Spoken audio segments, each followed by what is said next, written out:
Hello बच्चों, इस video में हम आपके पाठ 11 रहीम के दोहे से कुछ महत्वपूर्ण प्रश्नोत्तर करेंगे जो आपकी पाठ्य पुस्तक से हैं और कुछ अतिरिक्त प्रश्नोत्तर हैं।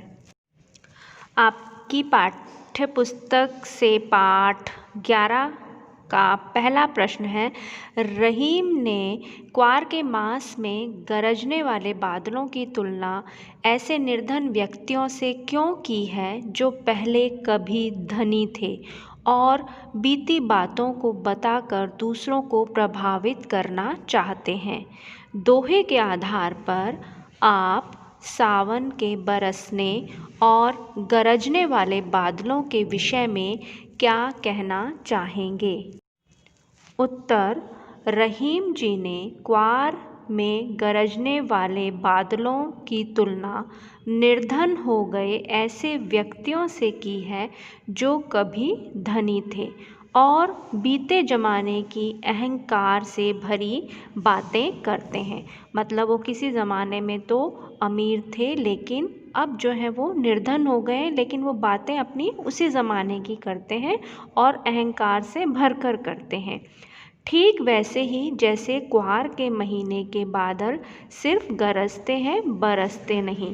क्वार का महीना मतलब जो आश्विन का महीना होता है, सितंबर अक्टूबर का जो महीना होता है, इस महीने में बादल जो हैं वो गहरा कर आते हैं, गरजते हैं, लेकिन वो बरसते नहीं हैं।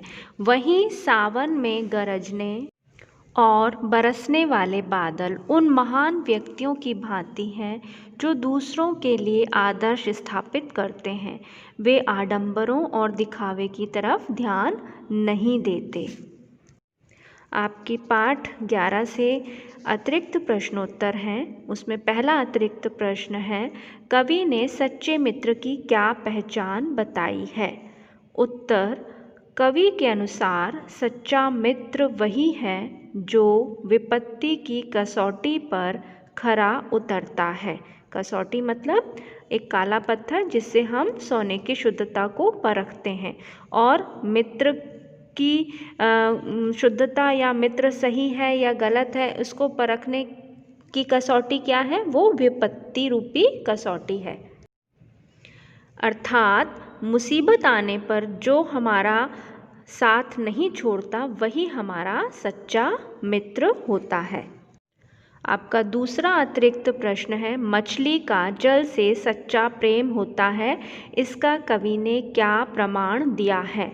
उत्तर, मछली का जल से सच्चा प्रेम होता है, इसका कवि ने यह प्रमाण दिया है कि जाल में मछली के फंसते ही पानी उसका मोह छोड़कर बह जाता है। यानी जैसे हम जाल पानी में डालते हैं, मछली जाल में फंस जाती है लेकिन पानी उसको छोड़ कर के वापस पानी में मिल जाता है। लेकिन मछली पानी के प्रति अपने प्रेम को त्याग नहीं पाती और यही प्रेम उसका प्राण ले लेता है, यानी वो पानी से अलग होकर के अपनी जान दे देती है। प्रश्न 3 है, रीत का क्या अर्थ है? कवि ने धरती को कैसा बताया है?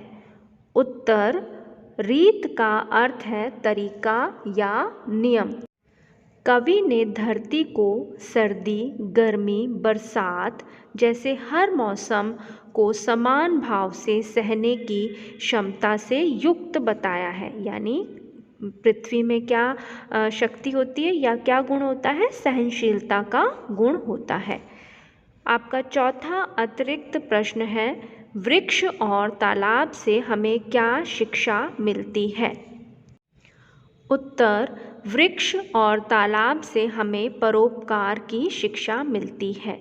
वृक्ष का फल और तालाब का जल दूसरों के ही काम आते हैं। मतलब ना तो वृक्ष अपने फल खाता है और ना तालाब अपना पानी पीता है, वो दूसरों की ही भूख और प्यास शांत करने के काम में आते हैं।